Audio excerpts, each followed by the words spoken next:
It's just after 1 in the morning on a dark stretch of Interstate 10 about an hour west of Phoenix. Out here, the desert feels endless. Headlights sweep past cactus and rock, and most people never even look twice. But on October 17, 2023, drivers see something that they can't ignore. A car is burning on the side of the highway right near Tonopah, Arizona. Flames shooting into the night sky. Fire crews pull up, knock the fire down, and when the smoke clears, they look into the back and see that there's a dead body. A young woman that she's been beaten, shot, doused with bleach, and that she is so badly burned that at first they can't even tell who she is.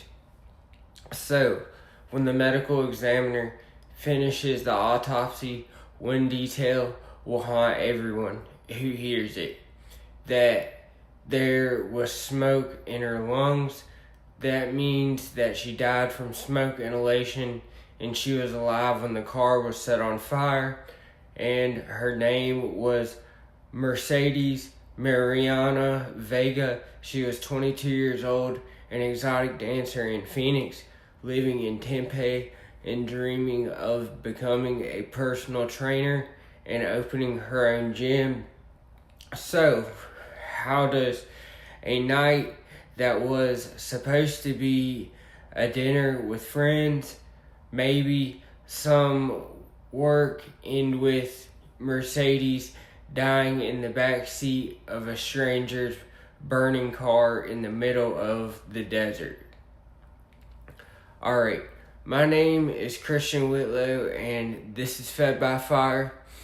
And this show looks at, it feeds the worst things that people do to each other. We talk about everything on here: addiction, control, fear, money, how people are left behind trying to live through the ashes. But tonight, we're talking about kidnapping, torture, and the murder of a 22-year-old named Mercedes Vega, and the allegation that she was killed to keep her from telling the truth in court. So, who was Mercedes before we talk about the crime scenes and the courtrooms?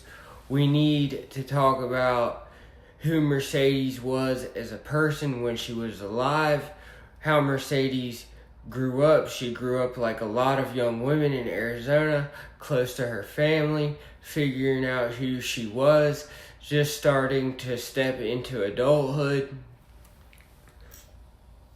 Her mom, Erica, talks about a daughter who lit up every room she walked into, that the kid you always knew was home because you could hear her laughing from the next floor. At 22, Mercedes is living in Tempe and working part-time as a dancer at a club in Phoenix. The job is paying the bills, but it's not the end game. Her friends, her family say that she wants to get out of that and become a personal trainer eventually. So, the people who loved her describe her as outgoing, blunt in a good way, and someone who pushed other people to be themselves, even when life was messy. She's not perfect, nobody is. She's not some throwaway character in a headline. She was a daughter, a friend, a co-worker, a young woman, still figuring it out. So, if you've ever lived on the margins, in the nightlife, in addiction, hustling to get by, you know how easy it is for the world to decide that you're disposable.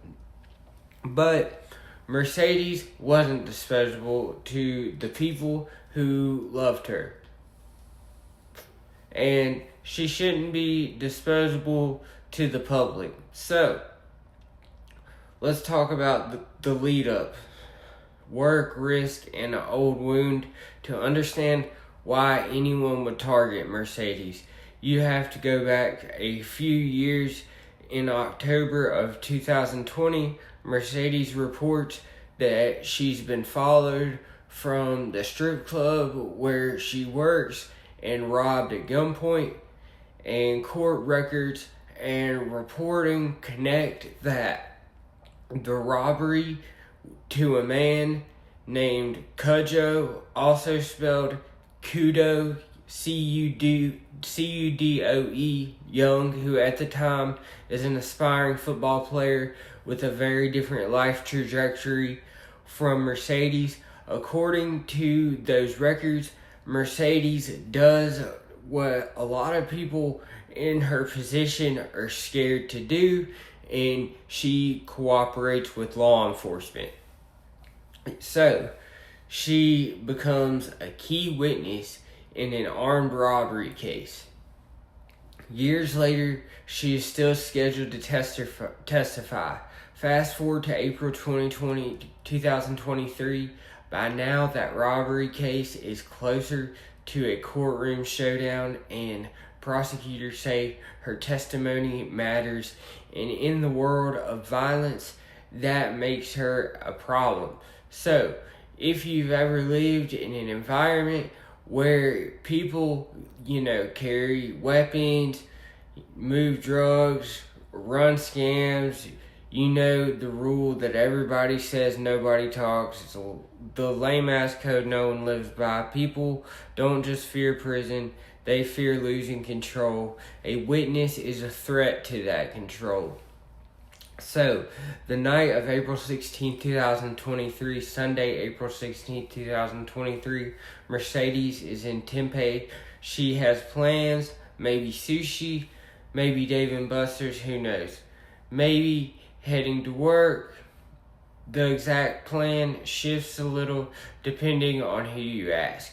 But everybody agrees on one thing. She leaves her apartment that evening, expecting to come back around 9 o'clock to 9:15.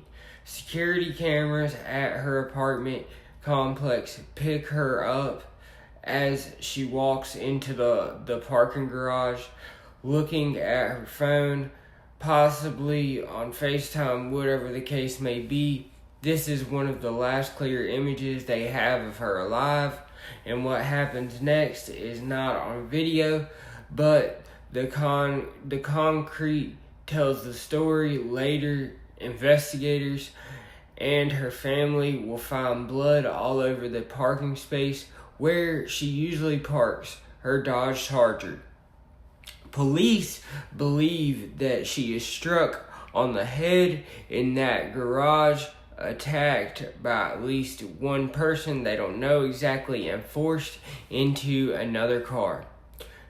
The Chevy Malibu that will later be found burning is purchased through a offer-up under a fake name and tied back to a friend and former roommate of the guy who robbed her at gunpoint, Cujo Young. According to the investigators, court records say detectives tracked that car using offer-up data, IP addresses, and cell phone records. Around 9:25 p.m., surveillance footage shows Mercedes' own car, her Charger, being abandoned near a restaurant in Tempe while the Malibu leaves the area. That little detail really matters. It tells you that she is no longer in her own vehicle and that somebody is already trying to separate her from anything that can tie her to the next crime scene. So, sometime in the early morning hours of April 17th, the Malibu ends up off I-10 near Tonopah. I probably butchered that. Driver sees flames near the Salamone Road and call it in. Fire crews arrive, knock down the fire, and discover in the back seat that they don't know yet that it's a young woman that is Mercedes. They just know that this is a simple car fire. The autopsy will later lay out the full horror of exactly what happened to her, and we'll pray for her family. But, they said she had at least one gunshot wound to the head, that there was bleach in her throat and on her face, and the cause of death was smoke inhalation from the vehicle fire. That means that she was still alive in that car when it was set on fire. This was brutal, this was barbaric, and inside that Malibu, investigators find more signs of planning: bottles of bleach, lighter fluid, latex gloves, and whoever did this wasn't just lashing out in the moment. They were trying to clean up their mess and burn away DNA and destroy evidence and erase her identity. Meanwhile, Mercedes' own Charger is found and abandoned near Mill Avenue in Tempe, not far from her apartment and nowhere near the desert where her body and the Malibu is found. Her family drives the same route she would have taken out towards Tonopah. Just to understand, they talk about how hard it is to stand near the spot where their daughter, took her last breath, and that's got to be heart-wrenching. And, the early investigation, there was 19 months of silence in the beginning, at least publicly. There was more questions than answers. The Maricopa County Sheriff's Office says that the homicide unit collects numerous items of evidence and that the case was very much active, but to Mercedes' family, to the people, it didn't seem like there was too much happening following the case. It felt like online nothing was happening, but then her murder starts showing up on Reddit threads and in true crime podcasts and in forums as the woman burning in the car off I-10. People trade what little they know: the bleach in her throat, the smoke in her lungs, the abandoned Charger, the idea that more than one person must have been involved clearly, and that months turned into year, and a year turned into more months. Her parents talk about the fear that her case would just go cold and nothing would happen, that whoever did this would just disappear and get away with it, that they would disappear back into the crowd. And if you've ever lost someone to violence or anything like that, you know that feeling. But the world just keeps turning while your life stops. So 19 months after Mercedes is murdered in November 2024, investigators finally announce an arrest. They charge 22-year-old Sincere Hayes in connection with her killing. NBC and other outlets report that Hayes is picked up in Tennessee and faces extradition back to Arizona. One of the key pieces of evidence that comes from inside Mercedes' vehicle, that Charger we talked about. Investigators say that they find a bloody grocery bag in her car, that on that bag was a fingerprint that matches Mr. Hayes. And that's the kind of detail that breaks cases like that wide open. Tiny physical proof that is very hard to explain. So, later, another man, Jared Gray, will also be charged after his DNA is allegedly found on a cup inside the burned Malibu where her body was. Documents also tied the purchase of the Malibu to an OfferUp account that investigators linked to a friend and former roommate of Cujo Young. The picture that prosecutors paint is this. So, Mercedes is not the victim of some random highway predator. She was the target of a planned attack connected to that old armed robbery case. The alleged mastermind and the death penalty pushed by the 2025, the case against Cujo becomes much clearer in public records.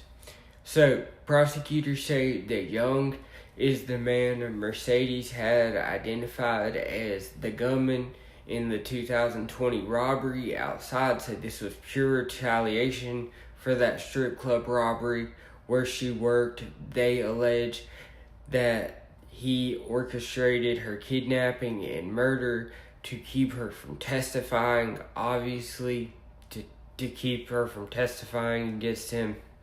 Along with Hayes and Gray, they face a list of serious charges: first-degree murder, kidnapping, and arson of an occupied structure, among others.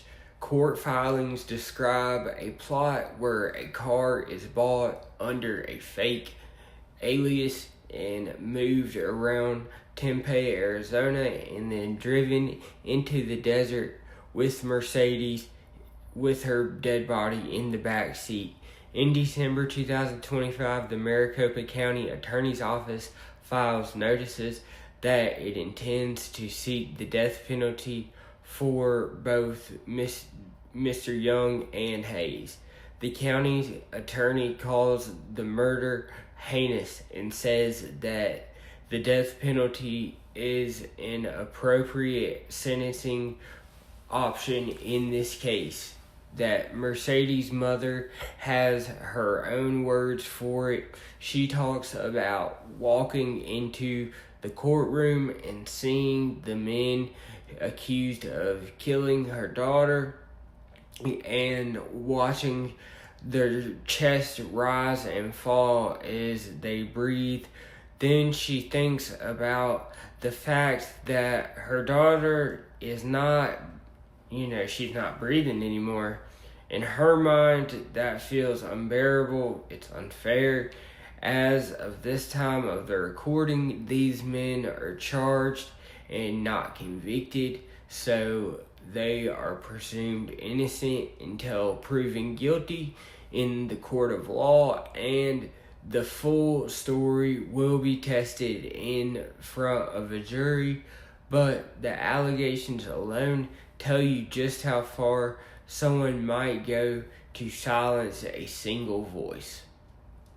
So what do we do with a story like this? No one level. This is a story about control. A young woman in a stigmatized job finds the courage to cooperate with the system to testify against someone who allegedly robbed her at gunpoint, and the response, according to the prosecutors, is a plan to beat her, shoot her, pour bleach into her mouth, and burn her alive in a car. On another level, it's a story about who society decides is disposable. When the headline says strip club dancer found in burning car, a lot of people turn the page, but when you listen to the full story, to her parents, when you drive the route that they drove to her final resting place, she stops being a stereotype and becomes a regular person. That she's someone's whole world.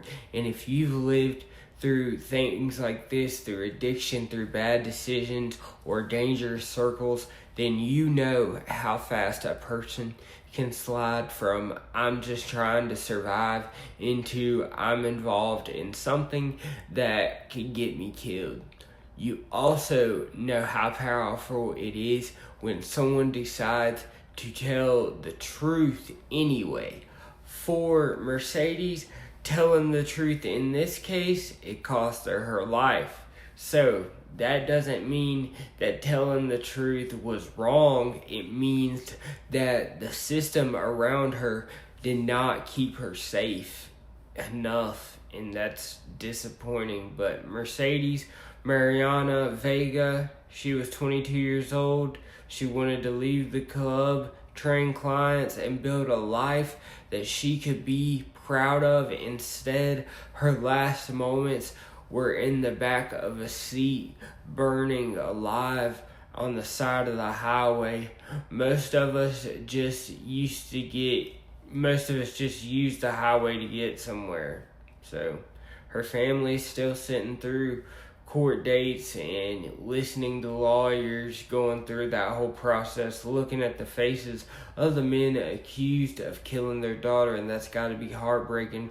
My heart goes out to them, but I bet they're trying to hold on to the idea that justice is possible, even if it will never ever feel like enough. If you're listening to this and you're living in a world where violence is normal, my heart goes out to you, where people tell you that nobody talks. So let this story sit with you. And people like Mercedes are not collateral damage.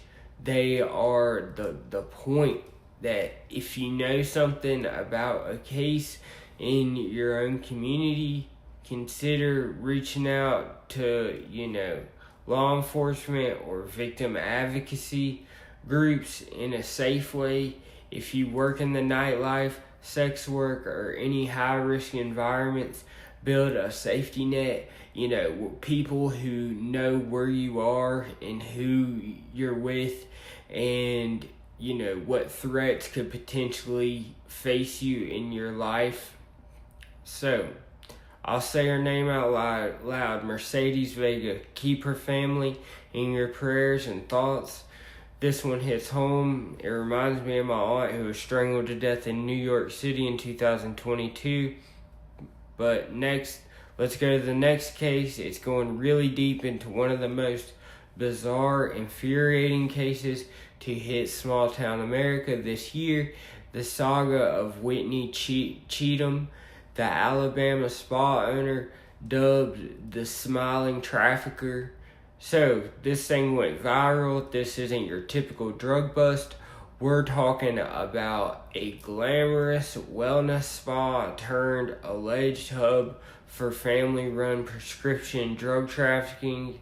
They said that it was a ring pumping opioids and other controlled substances into a community that was already reeling from the national crisis known as the opioid epidemic, and at the center of it all, a woman who grinned ear to ear in her mugshot went viral for it, that she waved confidently at the cameras, and her arrogance stood out, and somehow posted over $1 million in bond to walk free. So buckle up, folks. This one's got layers: forgery, conspiracy, family ties, and a viral smile that's left an internet divided.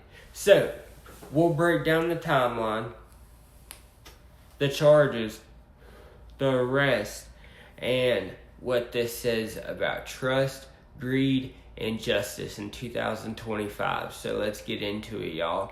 First, let's set the scene.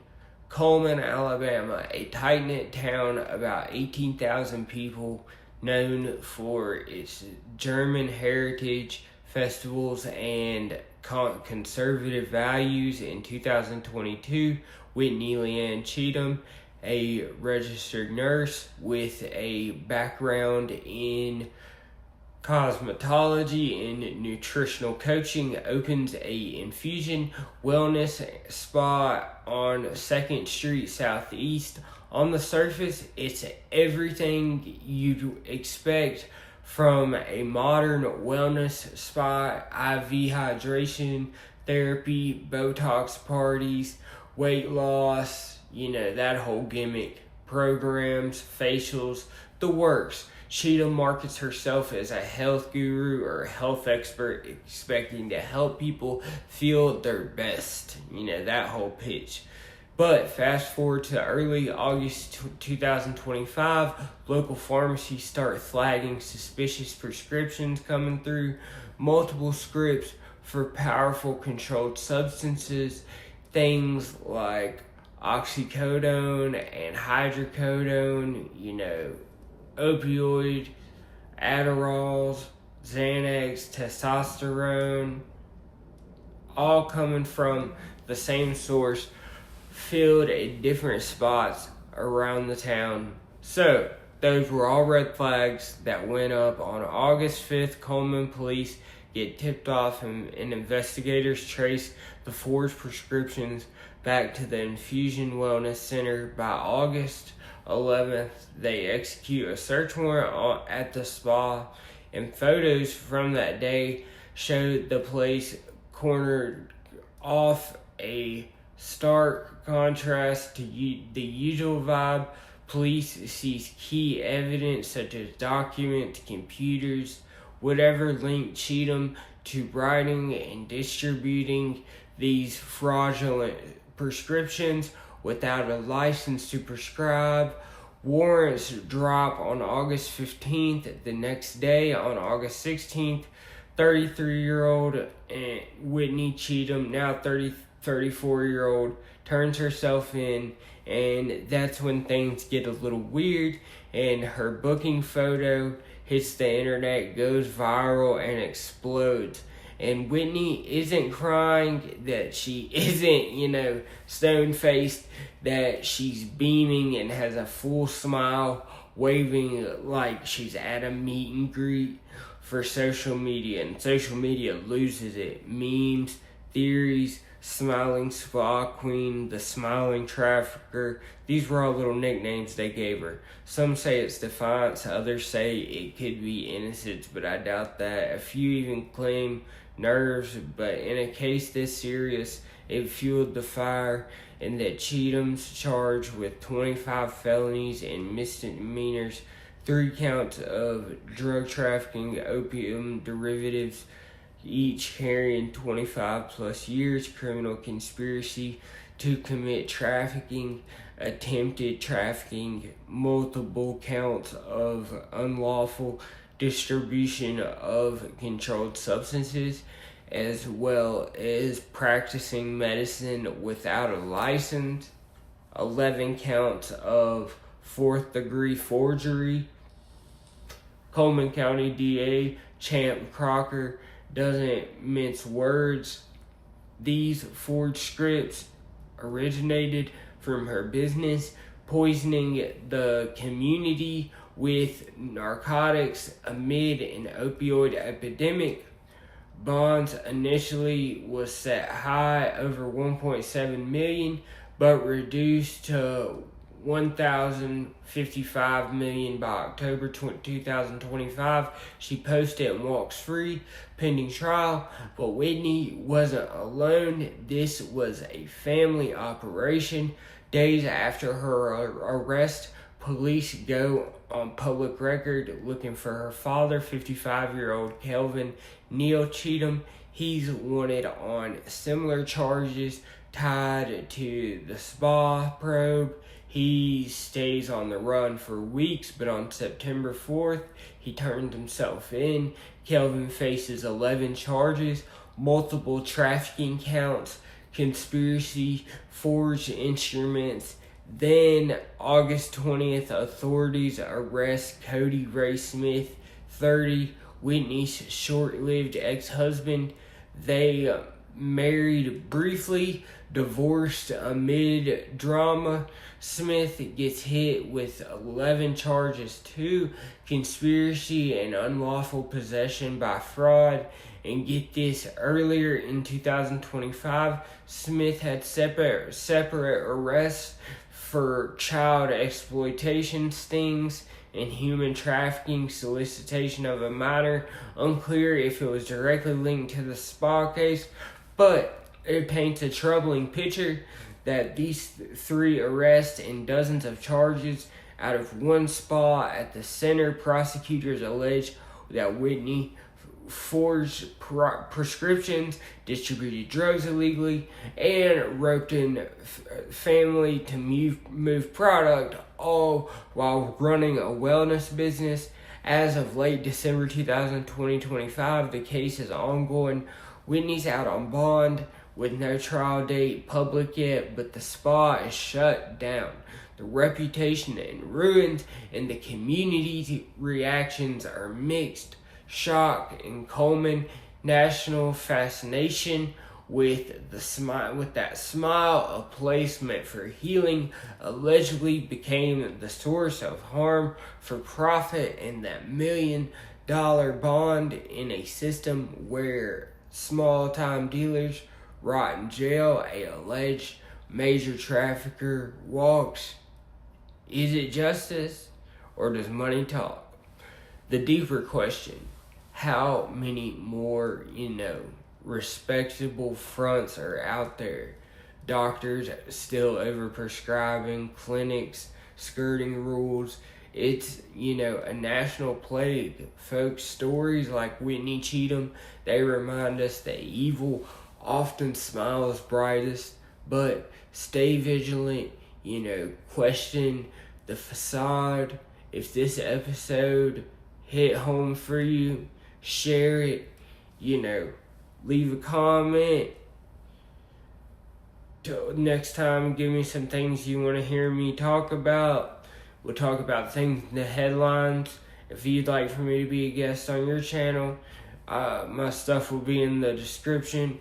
You guys have a good night. I'll see you on the next one. Peace.